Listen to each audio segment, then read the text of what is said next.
جان سے محبت کرتا ہے۔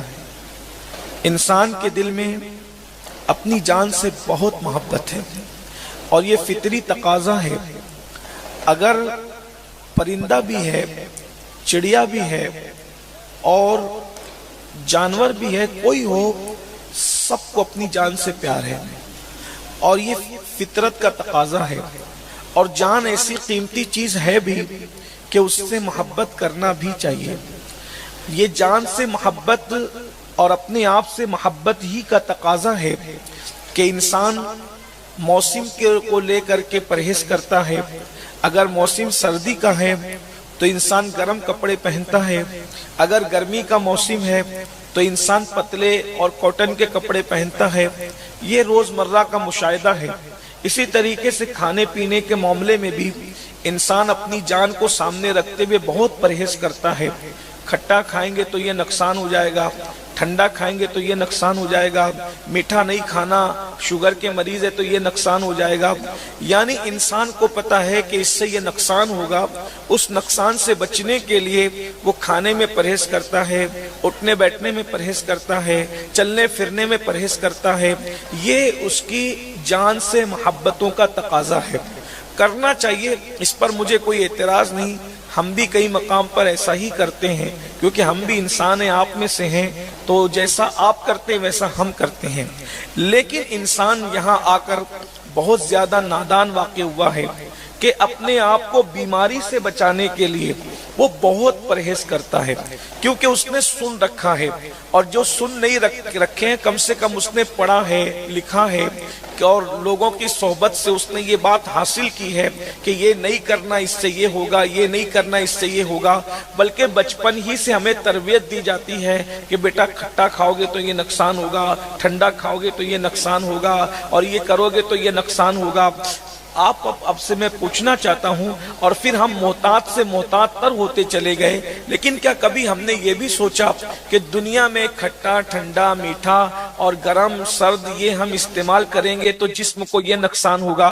لیکن کیا آپ نے یہ بھی کبھی سنا کہ آپ اگر ایسا کریں گے تو پھر آپ کو آخرت کے اندر یہ بھی دردناک عذاب ہوگا، اور اس سے آپ کو بچنا ہے؟ اگر آپ نہیں بچیں گے تو آپ اس دردناک عذاب کے اندر مبتلا ہو جائیں گے۔ ہمیں یہ شاید نہیں بتایا گیا، اور یہ اس لیے نہیں بتایا گیا کہ شاید ہمارے بڑوں کو بھی اس کی خبر نہیں تھی، اور ہمارے بڑوں کو اگر خبر تھی تو انہوں نے ہمیں اس کی تربیت نہیں دی، انہوں نے ہمیں بتایا نہیں۔ اگر انہوں نے یہ بتا دیا کہ کھٹا اور ٹھنڈے سے ٹونسل ابھر سکتا ہے، اگر انہوں نے یہ بھی بتایا ہوتا کہ بیٹا نماز نہ پڑھو گے تو جہنم کے اندر وہ دردناک عذاب ہوگا جس کی وعید اللہ کے رسول صلی اللہ علیہ وآلہ وسلم نے دی ہے۔ آپ مجھے بتائیں، اگر حکیم کے کہنے پر ہم عمل نہ کریں اور ڈاکٹر کے کہنے پر عمل نہ کریں تو نقصان کے چانسز تو ہے، یقینی طور پر نقصان ہوگا، یہ ضروری نہیں ہے۔ کبھی ایسا ہوتا بھی ہے کہ ٹھنڈے سے نقصان تو ہوتا ہے لیکن بہت مرتبہ نقصان نہیں بھی ہوتا۔